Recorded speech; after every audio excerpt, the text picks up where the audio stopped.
Olá a todos, bem-vindos à nossa terceira reunião do NPPLog-I, né, o Núcleo de Pesquisa em Produção, Logística e Inovação do Programa de Mestrado em Administração da Univale. Hoje a gente tem uma convidada bem especial, a Eduarda Dutra, que vai falar um pouquinho sobre um tema importante, cadeia de suprimento circular, né, os conceitos básicos, e depois, ao final, a gente abre para perguntas e discussões. Eduardo, então, queria primeiro aqui agradecer em nome de todos a tua participação e a disponibilidade. E aí, agora é com você, então. Obrigado. Perfeito, então, boa noite a todos. Meu nome é Eduarda, sou formada em Administração Empresarial pela ISAG e Engenharia de Produção. Fiz mestrado e doutorado dentro da Engenharia de Produção. Atualmente estou no Senai, na parte pedagógica, né, mas vim desde a parte de negócio, de docência, né, até chegando nessa parte de coordenação. Então, eu trouxe uma apresentação bem simples, ela não é uma apresentação elaborada, é mais um ponto de partida para a gente conversar sobre o tema e até para eu sentir o nível de conhecimento, né, sobre algumas temáticas com vocês. Então, trazendo, né, para a gente poder entrar dentro de uma cadeia de suprimento circular, a gente precisa dominar algumas frentes de conceitos. Então, a cadeia de suprimentos, ela nada mais é que um conjunto de atividades logísticas, onde, de forma coordenada, né, com fluxo de produtos, de materiais rodando através dela, a gente consegue, né, ser mais estratégico. Então, na prática, o que seria isso, né? Então, a logística, ela tem a logística de suprimentos, que é propriamente dito, né, que é com os fornecedores. Ela tem a logística interna, que é a logística de produção, e a gente tem a logística de distribuição. Então, a gente tem desde a parte que a gente pega do fornecedor, a parte que a gente efetivamente leva para a linha de produção e a que a gente distribui. Quando a gente começa a olhar de cadeia de suprimentos, a gente começa a ampliar para os lados, né? Então, a gente vai do fornecedor, e daí vamos aumentando essa distribuição até chegar no cliente final. Então, a cadeia, ela vai mapear todas as links para esses produtos, desde a sua extração da matéria-prima até chegar na mão do cliente. Então, ela vai fazendo esse caminho ali desse fluxo de material. Quando a gente começa a olhar a cadeia de suprimentos, a gente sai de uma visão mais míope, que é da logística, e a gente amplia aí para uma esfera mais estratégica. Quando a gente vai para uma esfera estratégica, a gente começa a buscar respostas mais ágeis e a gente vai trazendo aí mais exigências, principalmente do lado de inovação. Então, as cadeias de suprimentos, elas vão levar muita sustentabilidade, vão lembrar a indústria 4.0, vão ter a parte de riscos bem definida e, trazendo para o tema, né, as práticas sustentáveis. Então, só para trazer um pouquinho essa gestão integrada, ela vai envolver 4 itens principais. A parceria, então, quando a gente trabalha em cadeia, a gente precisa ter parceiros. Então, trazer um exemplo para vocês de trabalho em parceria seria, por exemplo, a Toyota, né? Então, eles, desde a extração do material para fazer o carro, eles todos trabalham de forma conjunta, onde nenhum ator ou nenhuma empresa, vamos dizer assim, né, dentro dessa cadeia, ela, por exemplo, caso dê um prejuízo, ela acaba falindo. Eles trabalham de forma conjunta, eles compartilham o risco e compartilham esse resultado. Com isso, né, a gente tem uma gestão mais integrada. Então, toda a cadeia ela vai trazendo esse resultado juntos. Então, diferente do que a gente às vezes vê muito com o lado de supermercado, onde ele determina o preço e valoriza a sua cadeia de suprimentos, quando a gente olha bem para o conceito, a ideia é que toda a cadeia seja valorizada nesse processo. Então, trazendo aqui a imagem que eu venho falando para vocês, uma cadeia básica, né? Ele segue o fluxo logístico, desde a matéria-prima até o cliente. E daí começam a se surgir alguns conceitos, como logística reversa. Então, a logística reversa é quando a gente chega nessa parte aqui do cliente e ele usou um produto. Então, vou dar um exemplo, né?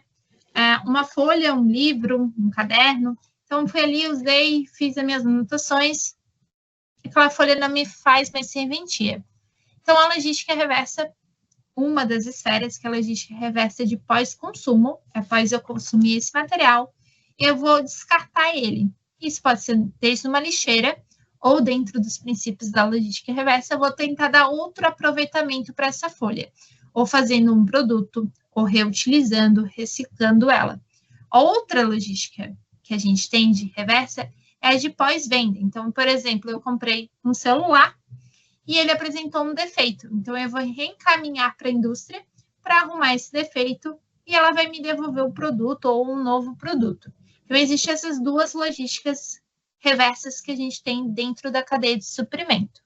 Então, temos a logística que evoluiu para a cadeia de suprimentos. Dentro da logística, a gente tem essa logística reversa. E quando a gente começa a usar a logística reversa dentro da cadeia de suprimentos, isso possibilita que a gente tenha outras visões. Um ponto bem importante da economia circular, para trazer o conceito para vocês, ela é muito baseada no ciclo biológicos que a gente tem, né? Então, por exemplo, o ciclo da água, onde a gente tem ali dentro de um rio, no mar, a água, ela evapora, ela condensa, volta em forma de chuva. Então, é um ciclo da vida, né? Onde a gente nasce, cresce, reproduz e morre. Então, a economia circular quer olhar para esses ciclos biológicos que já existem e tentar adaptar a forma produtiva. Então, ela vai abandonar o sistema antigo, que era produzir e descartar, e tentar que a gente tenha um ciclo, como o meio ambiente se tem no dia a dia dele mesmo. Então, ela vai abranger alguns itens que já aparecem na logística reversa, que é a reutilização, reciclagem e recuperação. Mas ela traz outros conceitos, como a redução do uso de alguns materiais, olhando também para o processo de produção, distribuição, que aqui vai entrar a parte de cadeia de suprimentos, e a parte de consumo, um consumo mais consciente. Então, ele é uma evolução, esse conceito dentro da sustentabilidade, dentro de um pilar ambiental, ele vai ser um conceito que vai crescendo e vai ganhando mais atenção. Por quê? Ele analisa muito a área produtiva, né? Então, vocês como estudante administrativo, a economia circular é uma forma de a gente gerir o nosso produto, o produto que é feito dentro das indústrias, mas também o serviço, né, que a gente faz dentro de empresas, onde a gente vai começar que a gente não tenha mais desperdícios. Então, tudo que é produzido, ele vai ser reutilizado, recuperado, reciclado em algum momento. Então, como a gente vem com uma redução considerável, né, de algumas matérias-primas, alguns materiais estão mais escassos ou mais caros, a economia circular vai ganhando cada vez mais força. Então, a busca pela circularidade ainda é algo novo, ainda é algo que dá muitas incertezas, mas é um caminho que se tem para o mundo como a gente se vê hoje. Então, a gente tem muitos materiais, por exemplo, o algodão, que ele está deixando de ser tão produzido como era antigamente. Então, a gente precisa criar alternativas para a gente continuar tendo as opções que o algodão proporcionava. E a economia circular vem com essa ideia de um lado bem econômico. Então, ele não é só ambiental, mas ele frisa muito essa parte econômica. Então, dentro da economia circular, né, ela tem algumas diretrizes. E a gente tem o Resolve, que é um básico que mostra aonde que a gente enxerga a aplicação dessa economia circular. Nem sempre a gente vai conseguir aplicar todo o Resolve dentro de uma empresa. Então, cada empresa geralmente já aplica algum dos itens. Então, a gente tem a parte de regenerar, que é muito voltada aí para a utilização de produtos renováveis, pegar um recurso biológico e recuperar ele para biosferas, restaurando aí a saúde do ecossistema. Então, a gente tem o Nespresso, que faz bastante isso, que ele pega ali as cápsulas que eles, né, do café e tenta fazer que esse ciclo aconteça para que a gente vai regenerando e utilizando aquela matéria de forma constante.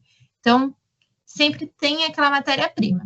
A gente tem o compartilhamento, que eu acho que é o mais comum, que a gente tem mais contato, que é, por exemplo, um MMI, um Uber, um BlaBlaCar, que é que a gente pegar algo que a gente já tem, e compartilhar com mais pessoas, para que a gente consiga ter uma manutenção daquele uso, daquele material que ficaria parado. Então, conseguir uma melhor utilização. A otimização é o que as fábricas focam mais, que é aumentar o desempenho, melhor a eficiência do produto. Então, a gente vai aproveitar muito aquele produto. Então, por exemplo, se eu for pegar o exemplo da folha, antigamente, se fosse um tecido, né, a gente cortava e tinha retalho. Hoje em dia, a gente aproveita desde o retalho. Então, aproveitar de forma geral toda a matéria-prima. O looping, que é onde a gente começa a enxergar essa parte da cadeia de suprimentos, que é fazer um loop, que essa cadeia não seja linear, mas sim circular, é quando a gente utiliza esse produto e vai reutilizá-la dentro da cadeia de suprimentos. Então, a gente tem ali um looping dessa matéria-prima, desse produto ali dentro, sem precisar extrair nada da natureza. A gente vai continuar girando aquela roda daquele material ali dentro, através aí de reciclagens, remanufatura, então, aonde a gente usa. A virtualização, que daí conecta muito com a indústria 4.0, que é a gente parar de ter recursos físicos e ter cada vez mais recursos digitais.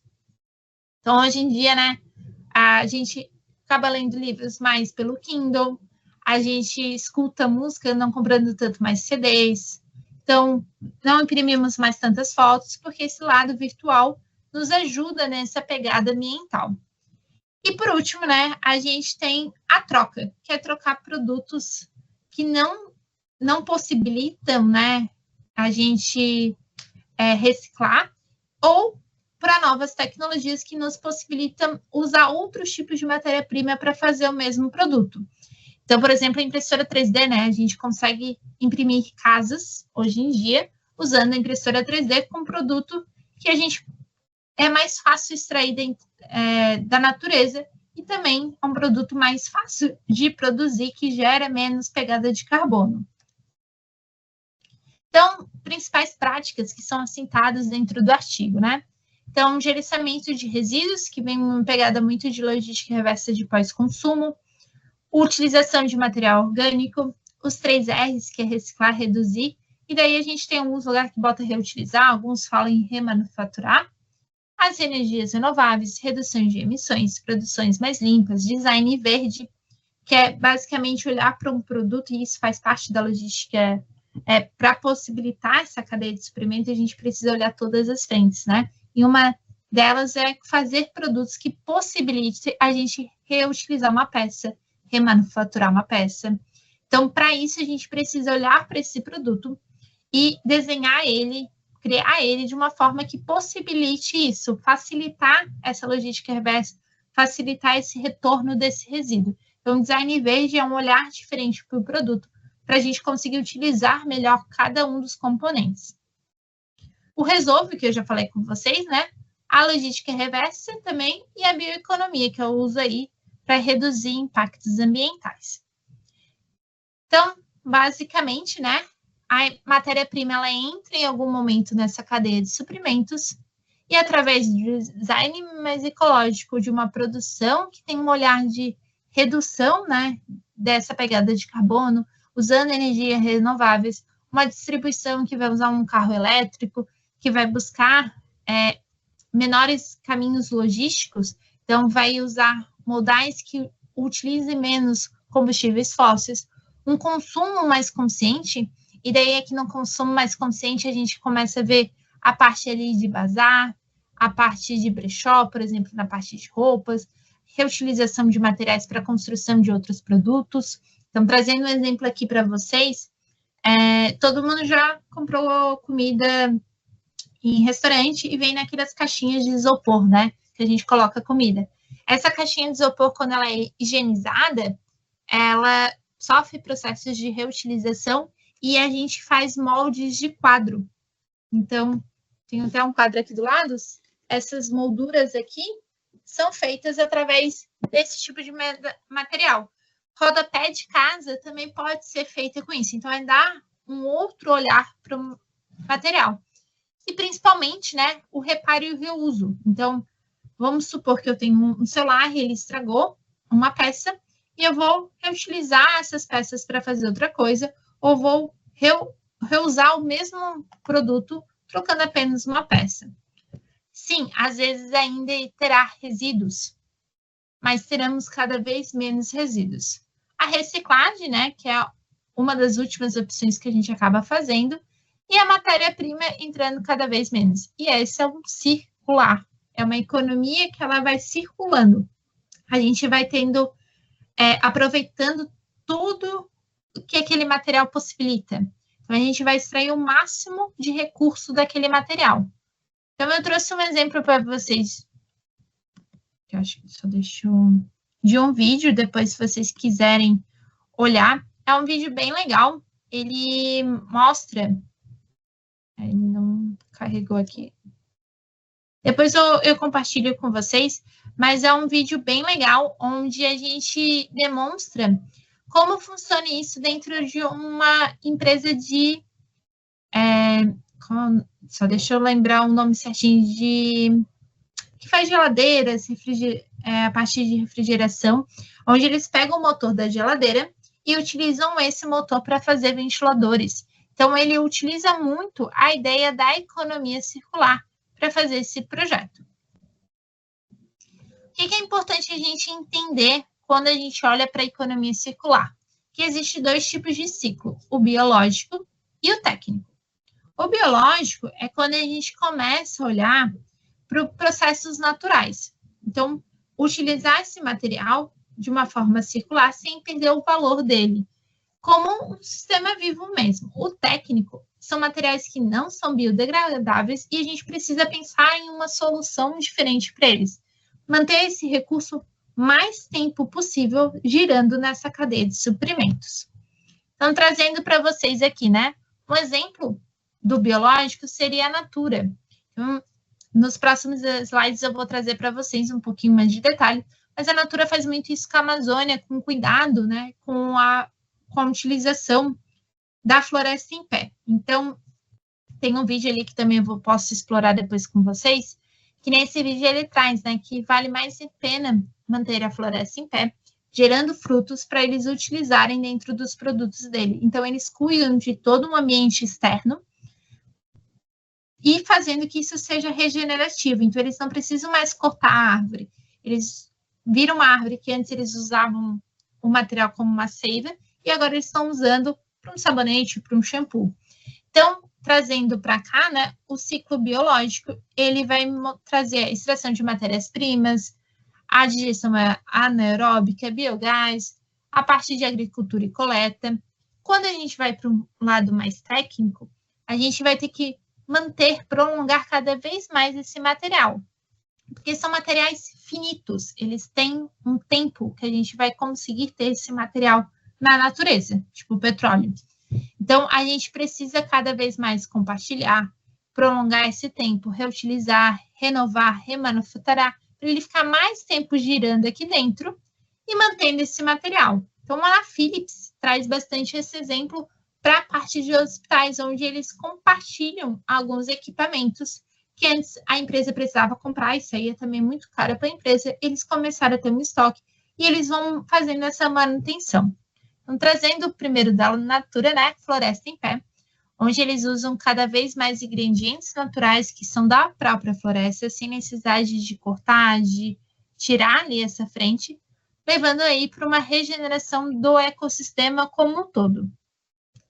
Quando eu vou para a Philips, esse ciclo técnico, onde eles vão recondicionar algumas coisas. Então, eles trazem, e esse é o mais diferente, né, essa troca de equipamentos médicos, também reformando e entregando para a empresa com a mesma qualidade e a mesma garantia de um produto novo, prolongando a vida daquele material mais tempo e promovendo aí que a gente reutilize e faça a manutenção daquele equipamento, tendo uma solução mais duradoura para a empresa. Então, um equipamento que dure mais tempo.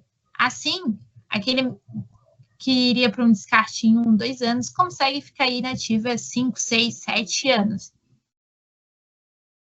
E daí, isso tudo, né, leva para a gente para a cadeia de suprimentos circulares, que é onde a gente vai usar esses princípios que eu trouxe da economia circular, aplicado dentro de um processo logístico. Então, aqui eu trago muito em produtos, né? Quando a gente vem para a cadeia de suprimentos, sim, o produto faz parte da cadeia de suprimentos, mas tem aí a parte do designer, do contato com o fornecedor, com a distribuição, com o consumo consciente, são tudo atores da cadeia de suprimentos. Então, eu não penso só no produto, mas desde a distribuição, da extração e do consumo desse produto, onde todos esses atores precisam pensar de forma circular, pensando em reduzir, reaproveitar, remanufaturar ou reintroduzir o material ao ciclo produtivo. Então, a gente diminui cada vez a extração, mas que aqui no final, o nosso consumidor final alimente novamente essa cadeia de suprimentos. Uma das coisas principais para a gente ter uma cadeia de suprimentos circular, a gente precisa ter compartilhamento de informações, de dados, principalmente ali com os elos e indicadores. E a gente tem muitas barreiras para conseguir fazer isso. Estamos sendo bem sincera para vocês, cadeia de suprimentos circular ainda estamos muito na teoria. A gente tem empresas circulares, mas a gente ainda não consegue afirmar 100% que tem uma cadeia 100% circular, porque nem todos os atores ainda botam, né, os princípios da economia circular como uma ação, uma forma de gestão. Então, trazendo agora um pouquinho da minha tese, né, então ela está já faz um ano que eu defendi, então alguns pontos já estão obsoletos, porque são temas bem modernos, então acabam, né, atualizando, mas trazendo um pouquinho para vocês. Então, o meu foco principal foi em produtos eletroeletrônicos e voltado aí para jovens consumidores da região da Grande Florianópolis. Jovens consumidores seriam aqueles de 14 até 24 anos, seria mais ou menos nessas esferas, onde a ideia era ver como que é a intenção de compra desse produto.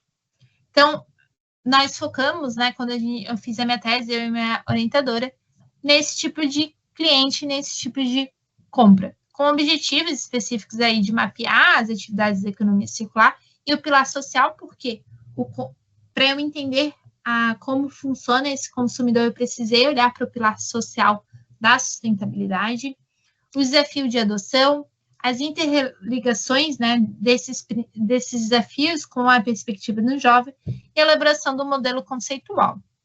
Então, trazendo aqui já alguns resultados e insights para a gente conversar, os principais desafios para uma adoção dessa economia circular, ele vai para o financeiro, e aqui o financeiro a gente leva, né, porque para a gente trocar um modelo de produção é caro, para a gente trocar um caminhão para um caminhão elétrico, ele é caro, ele envolve um lado financeiro. Sim, a economia circular gera novos empregos, gera novos atores da cadeia de suprimento, gera novos produtos, mas ainda são maquinários muito caros. Ela envolve a própria cadeia de suprimentos, porque muitas vezes a gente tem dificuldade de operar essa cadeia de suprimentos, principalmente quando nós, né, que somos os consumidores finais, muitos de nós não conseguimos retornar esse produto para a cadeia. Então, a gente descarta o produto, descarta esse material. Então, acabamos, né, sendo uma das principais barreiras para uma adoção circular.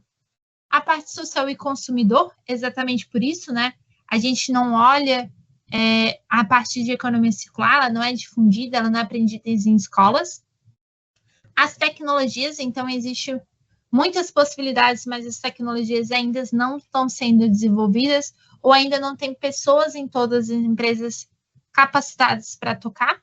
A parte governamental, que envolve aí leis e políticas, a organização, e daí isso conecta muito com a área administrativa, porque a organização precisa levantar essa bandeira. E muitas empresas não levantam essa bandeira, não enxergam o valor da economia circular. Então, esses são os principais desafios.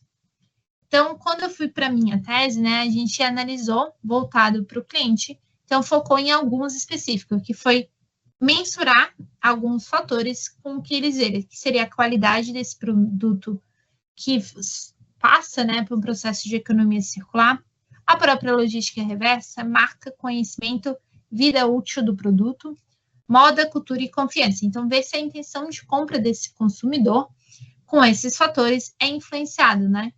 Então, trazendo um pouquinho para vocês, por que o pilar social, né? Então, eu trouxe ali para vocês, como eu não sei se todo mundo conhece o pilar social, a sustentabilidade, ela é dividida em 3 áreas: o social, o ambiental e o econômico. E a gente só tem uma sustentabilidade de uma empresa se a gente atua nos 3 pilares. A economia circular, automaticamente, ela atua nesses 2, que é a parte de proteção ambiental e sucesso econômico. Mas ela não é vista para o pilar social, porque ela tem uma conexão, mas ainda não é uma conexão bem definida. Então, é um pilar que normalmente é excluído de muitas pesquisas. Então, é um pilar que é algo para se focar bastante em pesquisas acadêmicas e gera-se muito emprego. Então, a gente pode reduzir impactos para a parte de vida das pessoas. Então, é um pilar que hoje não é o grande foco das pesquisas. Daí, trazendo para a pesquisa em si, né?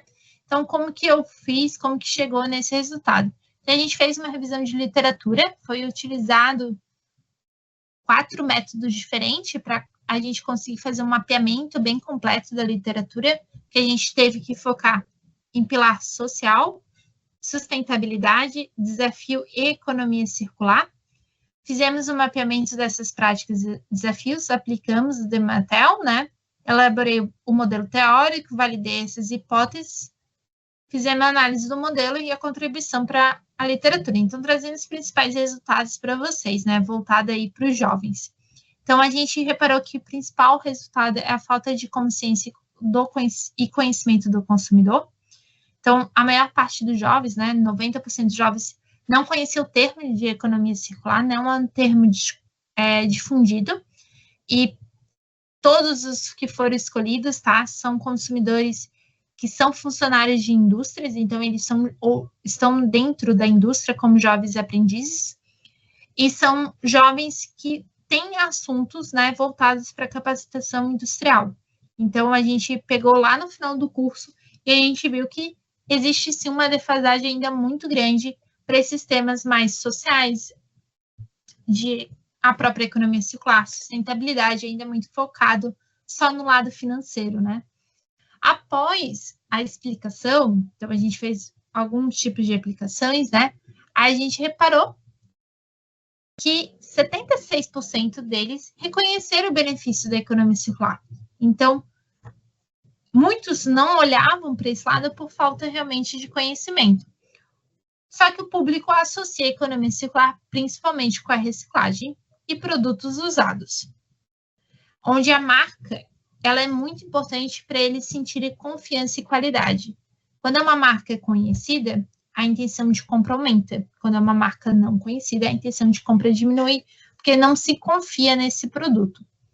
Então, quando é uma marca que confia, ou quando eles, e após essa explicação do que é economia circular, os jovens reparam e dizem, não, eu compraria, porque eu não conhecia esse processo. Então, jovens interessados na sustentabilidade, mas eles não compram produtos sustentáveis, então acontece muito isso, e a pesquisa validou esse ponto. A gente repara que os jovens acham muito interessante, a economia é muito importante, a sustentabilidade ainda mais, mas não é um investimento. O produto é um pouco mais caro, não é o momento. Então, se tem uma consciência, mas não se existe uma prática ainda dessa faixa. As mídias sociais são ferramentas importantes para a difusão do conhecimento, e o marketing vende, então, é uma estratégia que envolve essas mídias sociais para a divulgação. A falta de percepção do consumidor é muito voltada para a qualidade, então a qualidade influencia muito o poder de compra. Os jovens percebem que, na cabeça deles, né, na visão deles, que o defeito do produto da economia circular vai ser maior. E eles têm dificuldade de identificar o que seria uma marca confiável dentro da economia circular. Eles não conseguem pontuar empresas referência. 63% têm intenção de comprar, mas não compra. E os produtos circulares hoje não têm, né, não conferem nenhum status sociais para esses jovens. E isso impacta muito a decisão de compra deles. Então, a influência para os grupos sociais é fundamental para essa mudança. A economia circular só vai mudar quando a gente começar a focar nesses grupos sociais. Então, eu trouxe aqui, basicamente, né, um modelo teórico, onde foi feito, por quesito curiosidade. E seria basicamente isso, gente. Não sei se vocês têm alguma dúvida, alguma questão que vocês gostariam de perguntar. Tentei ser o mais breve possível, mas trazer um pouquinho de cada elemento. Ok, parabéns aí, Eduarda. Bem legal a sua apresentação. Acho que esclareceu bastante coisa. Tem bastante pergunta aí da plateia. Acho que isso é importante. Aqui temos algumas perguntas. Eu vou passar para ti, tu vai respondendo à medida que tu for... Se tu quiser que eu vou lendo aqui no chat e respondendo, também não tem problema, não sei o que fica melhor. Mas acho que eu vou falando e tu vai ficar mais fácil, porque daí tu se concentra na... Pode ser? Eu anotei algumas aqui que eu vou te fazer depois também. A primeira pergunta que eu queria te fazer é a seguinte. Qual é a diferença entre uma cadeia circular e uma cadeia sustentável? Tá. Uma cadeia sustentável, ela tem que focar em pilares. Um pilar econômico, então trazer um retorno financeiro. Um pilar ambiental, então ter uma prática verde. Então, a prática verde ele é muito mais fazer um dos atores. Então, pode ser, por exemplo, eu decidi botar energias renováveis, mas eu não estou olhando o que isso vai me causar no futuro.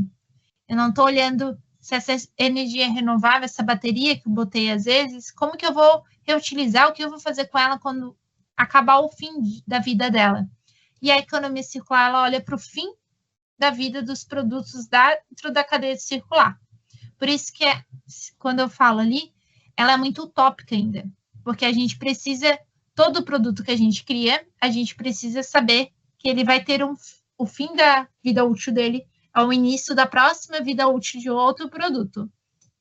E quando a gente olha uma cadeia sustentável, é só olhar para um lado uma energia renovável, fazer uma ação social. Isso é uma economia, é uma cadeia de suprimento sustentável. Então, eu estou olhando para os pilares, mas a economia circular, a gente precisa fechar esse ciclo. Essa é a grande diferença. Ok. A Rúbia colocou aqui uma pergunta inicial, que eu acho que é bem interessante. Como podemos medir de forma eficaz o sucesso de uma transição circular dentro de uma cadeia de suprimentos complexa? Então, Rúbia, é extremamente difícil de apontar isso, porque, como eu falei, é muito utópico.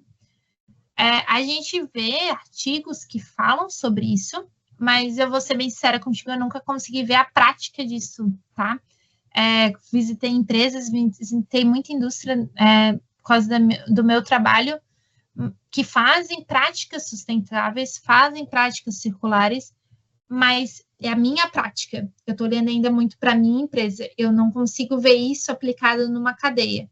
Então, agora eu vou te dar uma resposta hipotética, não validada, do que eu acredito que seria isso, né? Para eu medir de forma eficaz, eu vou ter que entender todo o fluxo que esse produto vai fazer durante a minha cadeia.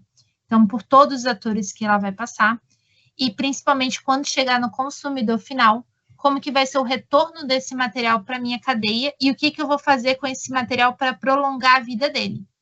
E daí, quando eu conseguir ter esse desenho, eu consigo começar a mensurar se eu estou causando um novo problema ou se eu estou resolvendo um problema. Vou te trazer um exemplo. Placas solares. A placa solar é uma solução linda. Quando a gente começa a ver ela dentro de uma economia circular, a gente não consegue retornar esse produto. Então, eu tenho a placa, eu utilizei a placa e eu não tenho o que fazer com essa placa. Então, ela é uma medida sustentável, mas não é uma medida circular. Então, a gente, para ter isso, vai ter que ter esse caminho desenhado. Hoje, sendo bem sincera, a gente tem as propagandas, mas na prática eu não vejo muito como executar. Então, é bem utópico ainda. Tá. Na verdade, é que não existem ainda as práticas consolidadas disso, né? Porque, assim, esse negócio, por exemplo, que tu deu exemplo agora das placas solares, né? Existe uma empresa, inclusive, que é aí de Floripa, que faz a reciclagem dessas placas, né? Que ela recebe isso e faz todo esse trabalho. Então, já existem algumas tecnologias para fazer esse tipo de coisa. Agora, o que vem depois, né? Eu acho que o pulo do gato da circular, né, ela tem que olhar, claro, um dos requisitos é o projeto de produto já pensando no pós-uso.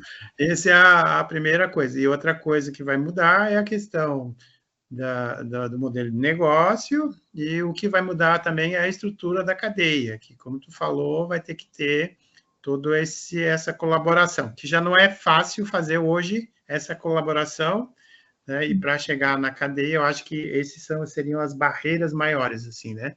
Mas Exato. já existe. Então, normalmente a teoria ainda está na frente, né?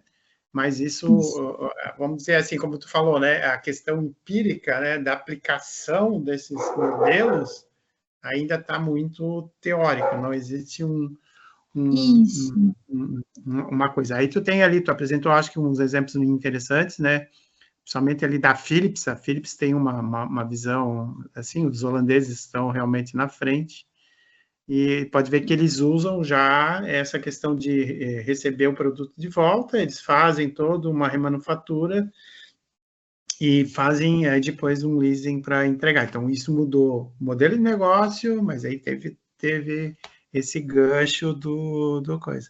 Eu acho que é uma coisa, é por isso que a gente traz, né? Porque eu tenho alguns alunos que estão, por exemplo, trabalhando no mestrado, a nível de mestrado, modelo de mensuração de grau de circularidade, né, de maturidade da circularidade da cadeia. Então, indústria de alimentos, e o outro está com um modelo de avaliação de desempenho, né, que é um dos gaps de pesquisa, não tem padronização das métricas, por exemplo. Mas eu vejo assim que a circularidade, né, pegando um gancho ali da tua primeira fala sobre a diferença entre sustentável e circular, eu diria que a circular é um nível acima da sustentável, né? Ele está trazendo, além dos 3 pilares, agora ele traz também essa questão da circularidade, né? Ou seja, a redução do consumo de recursos e também a questão de prolongamento dessa vida, né? E como tu também já falou ali, eu acho que foi bem interessante, se olha muito ainda para a questão de reciclagem, né? E reciclagem dentro da cadeia, né, de valor que é a última etapa, né? Não, então, normalmente a parte de manutenção, né, dos equipamentos para eles durarem mais é a primeira, né, que gera mais valor. Mas isso é uma discussão que precisa ser consolidada. Então, a tua pesquisa, eu tinha feito aqui uma pergunta, eu ia perguntar para ti, né, qual foi a tua tese e tu apresentou ali, eu acho interessante isso, e os teus achados, eu acho que são legais também, acho que foi bem nessa linha aí da coisa. Mas eu não diria que é uma utopia, eu diria que ainda não tem alguns exemplos, a Philips ali é um exemplo, né? Mas ainda, como tu falou, é nível, vamos dizer assim, da logística imediata, né? Da cadeia imediata, não da cadeia de suprimentos como um todo, mas aquela cadeia mais imediata. A cadeia logística a gente já consegue ver alguma coisa, na cadeia de suprimentos é mais difícil. Principalmente porque a cadeia de suprimentos é uma conexão muito grande, né? A gente precisa que todos os atores sejam alinhados, que o risco seja compartilhado, e esse é muito difícil. Então, o principal item ali, né, que o senhor trouxe bastante ali, que é isso. Para a gente aplicar a economia circular, a gente precisa mudar o modelo de negócio. Hoje, o modelo de negócio da maioria das indústrias, principalmente, é focado no quê? Criar um produto, o pessoal consuma esse produto, que ele não dure tanto, para que ele volte a consumir de mim. Então, o meu negócio, ele é estruturado para que as pessoas voltem a querer consumir. Então, eu vou lá, Vamos pegar, né, celular, o basicão, todo mês, todo ano... Celular é o clássico, todo mês lança um novo. Exatamente, às vezes eles mudam a posição da câmera, só para dizer, olha, mudei o celular. E daí eles vêm muito com esse lado de mídia. Olha, isso é importante, isso gera impacto social, isso te gera uma posição em frente às outras pessoas. Então, esse movimento, ele abafa muito a economia circular, porque a economia circular é uma durabilidade maior desse produto. O que hoje as empresas precisam é criar outras propostas de valor para que esse produto circular traga resultados financeiros. E ele traz resultado financeiro, só que vai mudar a forma de fazer dentro da fábrica. Então, talvez vou ter outro produto, ou eu vou ter uma segunda linha, ou eu vou manter esse cliente, por exemplo, com uma mensalidade ativa com a gente, porque eu vou fazer essa manutenção com eles. Então, tem que mudar a forma de ver de uma empresa referente a esse produto. Sim, ele é um caminho do futuro, a gente vai precisar ser economia circular, porque está acabando matéria-prima, então vai chegar um ponto que vai ter que ser na marra, vamos dizer assim, né? Mas hoje ainda temos muitas matérias-primas disponíveis. Então, sim, já se iniciou, é um conceito novo para a academia, né? Ele começou em 2010. Então, tem 15 anos, ainda é um conceito relativamente novo, mas é um conceito que está ganhando força a cada ano que passa. Então, a cada ano que passa, a parte teórica, né, acadêmica, já está vendo a importância dele, e as empresas que estão mais à sua frente já estão vendo que vamos se adaptar antes que isso aconteça, né? Então, para ajudar quem está fazendo essa parte de mensuração de desempenho, o desempenho, se a gente olhar cadeia, eu ia aconselhar vocês fazer um corte dentro dessa cadeia de suprimentos. Pega a cadeia logística, ou uma das frentes da logística, né? Ou indústria cliente, ou indústria fornecedor. Se tiver uma cadeia um pouco mais estruturada, que são, se eu não me engano, tá? São 5 itens que eles botam, que é material de construção, alimentos, plástico, eletroeletrônicos, e tem mais um que eu não vou... E acho que é farmacêutico. Acho que tem têxtil também, não? Têxtil, é isso aí, têxtil. Se for dentro dessas cadeias, elas já estão um pouco mais estruturadas que outras, né? Então, essas vocês vão conseguir criar um modelo de mensuração. A avaliação de desempenho, talvez vocês precisam pegar a avaliação de desempenho que já tem das cadeias de suprimentos normais e acrescentarem itens de economia circular, que é onde vocês vão conseguir mensurar. Mas talvez não fiquem frustrados, porque eu fiquei bastante frustrada na minha tese, então já trazendo para vocês, se o resultado não vinha aquilo que vocês esperam. Sim. Porque ainda é algo que, quando foi a minha vez de entregar a tese, eu falei assim, gente, eu estou falando que está tudo errado, que não funciona. E daí meus orientadores falaram, esse é um objetivo. O não é uma resposta, né? Mas a gente sempre quer uma resposta sim. Mas, na verdade, mostra a imaturidade ainda, né? Isso. Não está maduro o conceito, então isso não se desenvolve. Eu acho que uma coisa também interessante, Eduardo, vê se tu concorda comigo, essa tua pesquisa, se ela fosse feita no nível de empresários, por exemplo, eu acho, gestores, eu acho que seria uma coisa interessante também para descobrir quais são as barreiras, né? Porque existem alguns estudos já, mas são europeus, americanos, e no Brasil eu acho que isso deveria também ser feito, né? Porque aí tu vai explorar isso, né? Quais são as dificuldades dele entender. Provavelmente vai aparecer aquilo que tu falou ali, né? Que aquela obsolescência programada, eles estão pensando ainda no modelo de crescimento contínuo e restrito, ou seja, tem uma abundância de recursos não renováveis aí disponíveis, o Brasil tá sobrando. Então, assim, acho que seria interessante fazer um recorte nesse sentido também, né? Que seria uma outra... Sim, outra frente, né? Assim, Luiz, na época de eu fazer a tese, eu fiz umas entrevistas de profundidade, não descartei, porque a tese foi para outro caminho, mas é isso, apareceu bastante isso nas entrevistas de profundidade ali. E uma coisa que... fez com alguns empresários? Fiz com alguns empresários, mas não, para a tese não coube mais ali, né? A gente focou mais no consumidor. E um ponto que apareceu muito para mim, que vai muito ao encontro da tua frase, é que quanto as pesquisas da Europa falam que o consumidor está focando em comprar produtos mais circulares, a minha pesquisa mostrou que aqui não é o momento. A gente ainda está olhando para o preço. A gente, né, para um lado feminino, é um outro contexto. Na verdade, é aquilo que tu fez, né? Tu pegou a questão, tu queria entender o comportamento do consumidor, né? Que é o comportamento do consumidor que vai forçar as empresas a fazer essa mudança, né? Porque senão não adianta, é o comportamento, né? Por isso que eu fui para o consumidor, porque quando eu comecei na empresa, eles falaram, mas ninguém está pedindo. Eu falei, gente, não é possível, né? Daí eu fui para o consumidor e eu vi que realmente a nova geração, que foi o que eu foquei porque eles vão ser a força de compra aqui para frente, né? Eles ainda não estão sensibilizados nessa frente.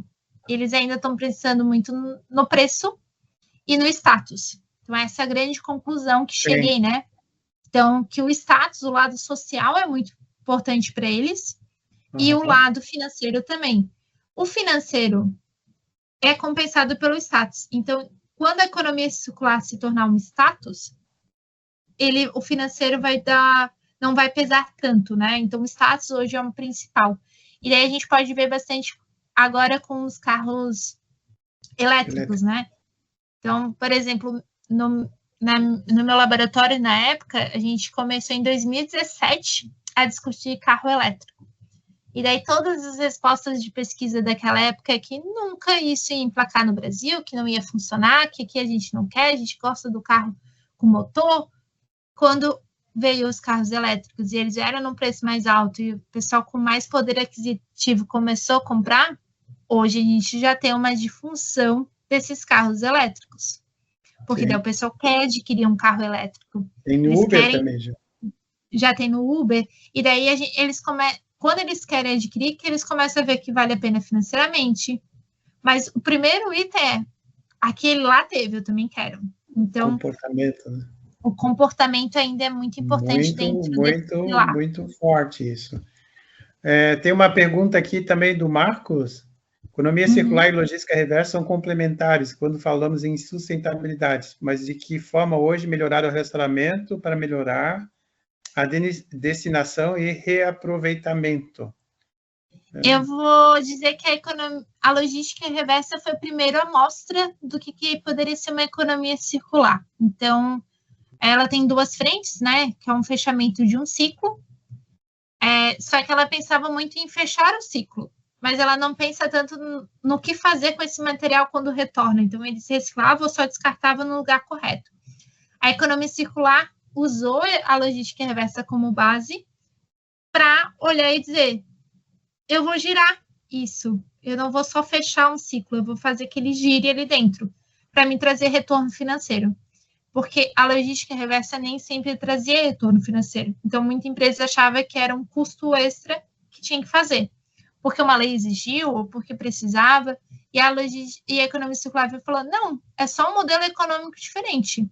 Vamos fazer dinheiro com esse novo modelo econômico. O modelo econômico hoje tradicional, que é o linear, é o que vocês estão fazendo, vocês estão fechando um ciclo linear. Mas quando a gente faz a circularidade dele, a gente tem uma outra forma. Então, sim, eles são complementares, não tem como ter economia circular se não tiver logística reversa.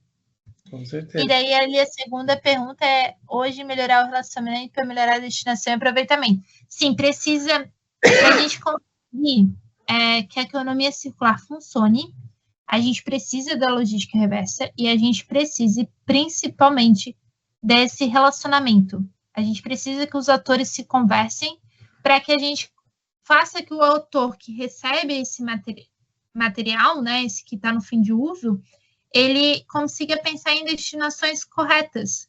Então, para realmente criar uma cadeia, porque hoje é o que o Luiz trouxe, né? A gente tem uma reciclagem aqui, a gente tem uma fábrica aqui, o consumidor está aqui, mas não estão interligados.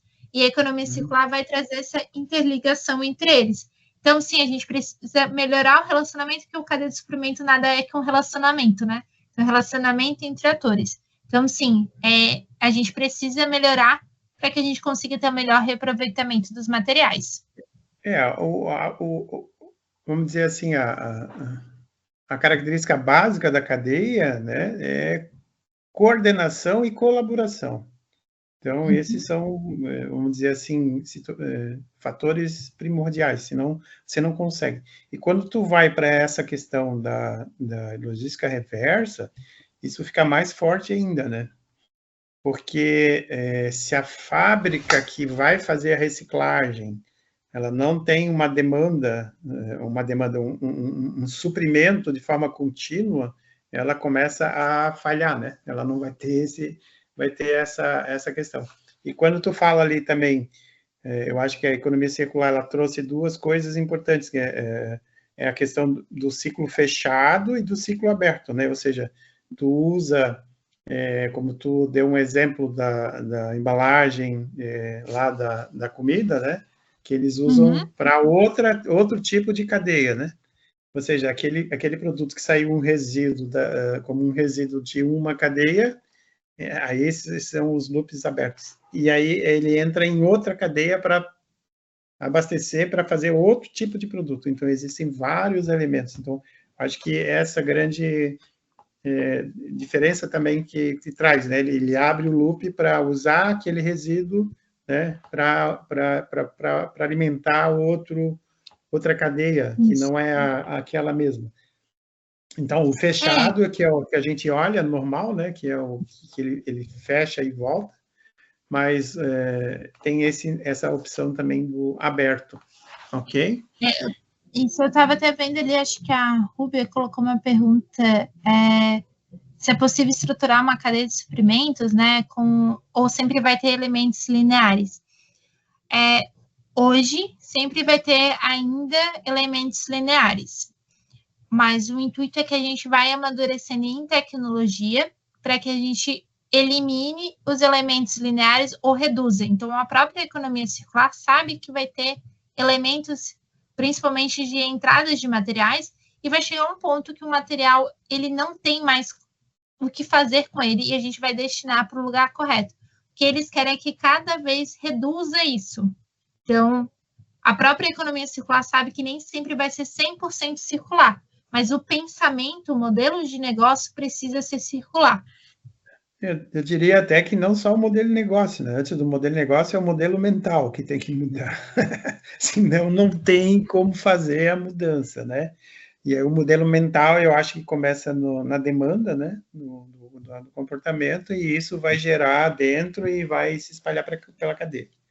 Eu tenho uma outra pergunta aqui para ti. Existe algum roadmap, né, que tu conheça, algum framework para transformar a cadeia de um modelo linear para um modelo circular? Eu vi que tu mostrou ali o modelo da McKinsey, né, que é o Resolve, né? Só que o Resolve são etapas, né? Mas como é que existe algum que eu quero transformar a minha linear para cá? O que que eu faço primeiro, né? Eu vou ser bem sincera, no tempo que eu estava focando em pesquisa não tinha aparecido, então que eu comecei estudando em cadeia e fui reduzindo, né, o escopo, não tinha aparecido, mas não sei dizer se não tem nenhum artigo novo, porque eu vi bastante artigos novos e eu acabei publicando também, aproveitei essa onda, né, foi Economia Circular e Indústria 4.0, como uma impulsiona a outra, né? Então, esse foi o que eu acabei encontrando mais atual, e daí, né, parte de aprovação de artigo dessa frente está bem alta. Mas, realmente, de um framework, não foi um grande foco meu de procura. Eu foquei muito mais na indústria do que ver como transformar para essa cadeia. Tudo que eu encontrei foi muito assim, processos, né? Como adaptar processos, mas não uma cadeia como um todo. Tá. Tem mais uma pergunta. Quais são os indicadores ideais de indicadores de desempenho de uma cadeia circular? Existem já alguns modelos, mas o que te chamaria a atenção, assim? Já tem alguns modelos, né, como eu falei, tem alguns modelos que já apareciam nas minhas pesquisas. O que eu acredito que teria que ser bons indicadores? É focar principalmente em o tempo de vida desse material. Se vocês estão conseguindo aproveitar o tempo de vida desse material e a porcentagem, indicadores de o que vocês fazem com esse material, ou a utilização de entrada de matéria-prima, são uns indicadores muito importantes para a gente saber se realmente está sendo circular, se a gente está só parado numa logística reversa, de fechamento de ciclo, se a gente está fazendo só uma prática sustentável, mas sem conexão. Então, eu iria, se fosse trabalhar com indicadores, eu iria pegar e fazer esse acompanhamento desse produto. Então, qual o tanto tempo de vida que esse produto fica dentro da cadeia, qual a porcentagem de materiais que a gente consegue reutilizar, qual a porcentagem que a gente consegue remanufaturar, se a gente consegue gerar, quanto menos de matéria-prima eu preciso comprar para poder fazer esse produto. Então, iria muito mais nessas frentes, nesse momento. Sei que existem outros indicadores, tem toda a política de vida do produto, né? Então, existe já pesquisas bem grandes voltada para o tempo útil de vida de um produto, mas essas partes, né, de conectar, de quantas indústrias tu consegue vender esse material, ou se esse material realmente chega estagnado, não tem tanto ainda investigação, porque eles focam muito assim, quanto tempo dura um celular? Quanto tempo que dura a bateria do celular? Mas para onde vai essa bateria? Quais são as possibilidades, indicadores, o que ainda existe poucos matérias. Então, eu acho que quando a gente olha para a cadeia, a gente precisa olhar para onde que se caminha. Eu faria indicadores voltados para essa área. Sim. Depois do uso, o que faz? Né? Para onde é que ela vai? Isso. Qual é a destinação disso? Ele vai para um aterro, né? Vai ser dado um destino, ou ele retorna para a mesma cadeia, ou é direcionado para outra, né? Isso, porque é aí que a gente vai saber se foi circular, acho que é a fração, né? Talvez a fração disso, quanto é que está saindo e quanto está retornando, por exemplo. Eu iria nessa frente, porque hoje, assim, se for uma fração muito pequena, a gente está aplicando só uma logística reversa. Isso. Se a gente só está fechando alguma prática, né? Isso, uma prática. Tem um aluno meu que está desenvolvendo um trabalho que ele está usando, vai ser na cadeia de valor, porque cadeia de suprimentos é difícil, né? Então vai ser em nível empresa. E a ideia é usar o framework dos 9 R's, né? Para fazer essa avaliação de entrada em logística de entrada, na logística interna e na parte de saída, para ele fazer essa avaliação.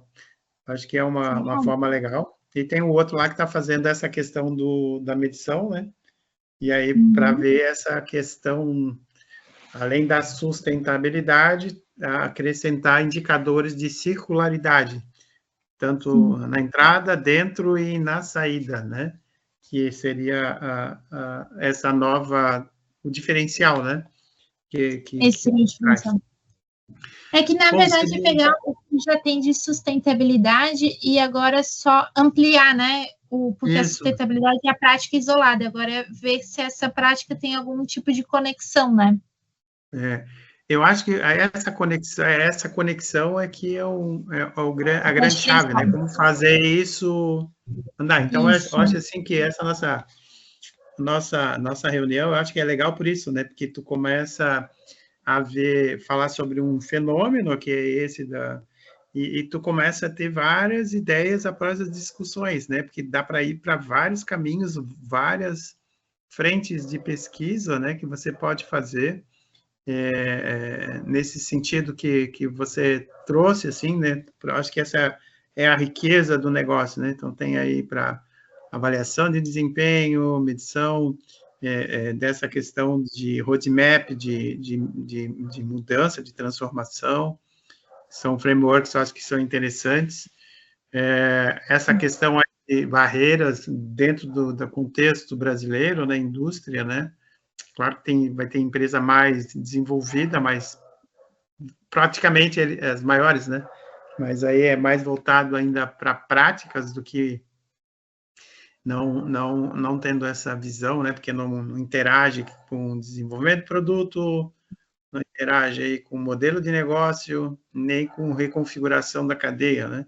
Que é senão não vai conseguir.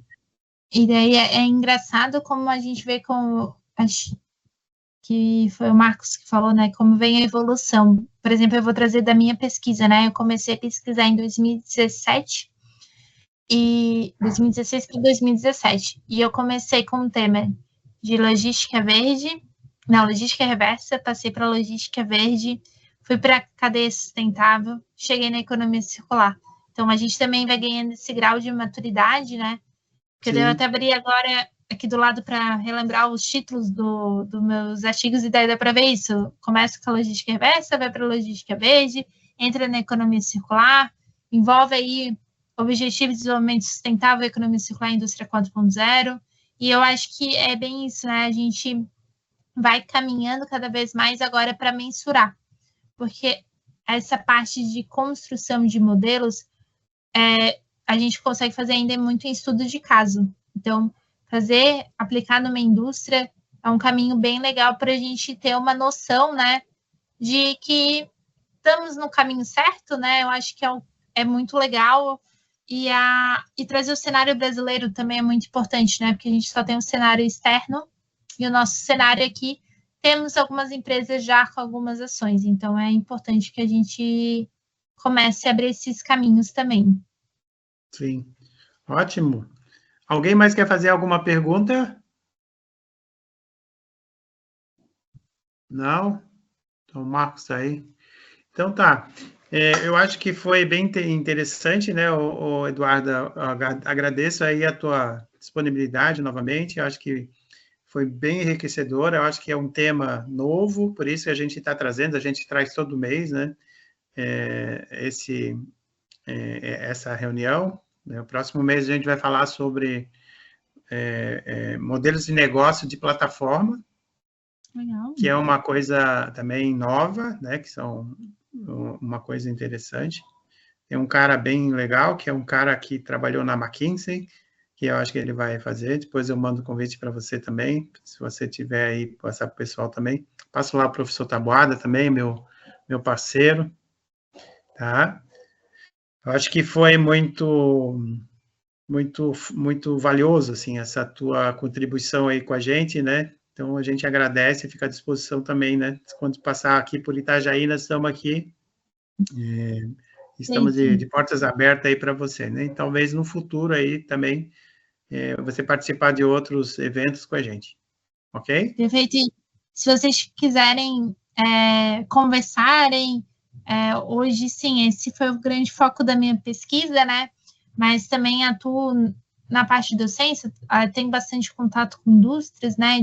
Vivi muito em indústria na minha carreira profissional, então, se quiserem opiniões, discutir, também fico aberta, né? A educação, ela funciona de forma coletiva, então, precisando, podem chamar, o que conseguir contribuir, eu ajudo. Só já saliento, trabalha com indústria, então quem trabalha com indústria sabe, surge demandas do nada, surge compromissos do nada, mas sempre vou responder. Às vezes demora um pouco, mas sempre respondo, e sempre que precisarem, podem chamar. Ótimo, obrigado, então. Então, a gente encerra por aqui a nossa reunião de hoje, né? Agradeço a todos, a Eduarda, principalmente, pela contribuição aí, foi muito legal, e a discussão, eu acho que também trouxe bastante oportunidades para todos, né? E a gente aprende, sempre aprendendo, né? Então, esse é nosso objetivo, né? Então, a gente está sempre aprendendo alguma coisa nova. Obrigado, então. Boa noite, boa semana aí, bom friozinho de semana, né? Para que vocês possam curtir. Então, se cuidem, fiquem com Deus, então. Um abraço a todos. Obrigado, Eduardo. Tchau.